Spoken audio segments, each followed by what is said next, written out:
عروہ بن زبیر نے خبر دی اور انہوں نے حضرت عائشہ رضی اللہ عنہ سے پوچھا تھا۔ دوسری سند اور لیث نے بیان کیا کہ مجھ سے یونس نے بیان کیا، ان سے ابن شہاب نے، انہیں عروہ بن زبیر نے خبر دی کہ انہوں نے عائشہ رضی اللہ عنہا سے سورہ نساء میں اس آیت کے بارے میں پوچھا، اگر تم کو یتیموں میں انصاف نہ کرنے کا ڈر ہو تو جو عورتیں پسند آئیں 2-2، 3-3، 4-4 نکاح میں لاؤ۔ انہوں نے کہا، میرے بھانجے، یہ آیت اس یتیم لڑکی کے بارے میں ہے جو اپنے ولی، محافظ، رشتہ دار جیسے چچیرا بھائی، پھپھی زاد یا ماموں زاد بھائی کی پرورش میں ہو اور ترکے کے مال میں اس کی ساجھی ہو، اور وہ اس کی مالداری اور خوبصورتی پر فریفتہ ہو کر اس سے نکاح کر لینا چاہے،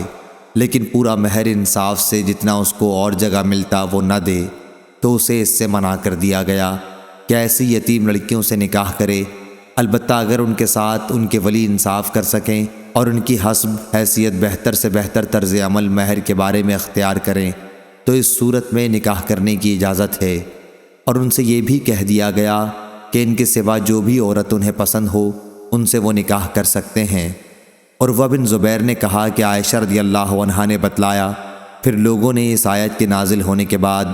ایسی لڑکیوں سے نکاح کی اجازت کے بارے میں مسئلہ پوچھا تو اللہ تعالیٰ نے یہ آیت نازل کی، اور آپ سے عورتوں کے بارے میں یہ لوگ سوال کرتے ہیں۔ آگے فرمایا، اور تم ان سے نکاح کرنا چاہتے ہو،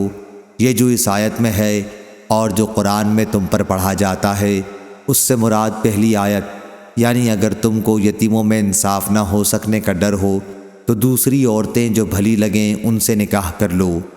حضرت عائشہ رضی اللہ عنہا نے کہا، یہ جو اللہ نے دوسری آیت میں فرمایا اور تم ان سے نکاح کرنا چاہتے ہو،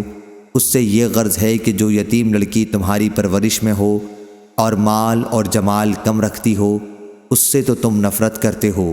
اس لیے جس یتیم لڑکے کے مال اور جمال میں تم کو رغبت ہو اس سے بھی نکاح نہ کرو، مگر اس صورت میں جب انصاف کے ساتھ ان کا پورا مہر دینا کرو۔ صحیح بخاری حدیث نمبر 2494۔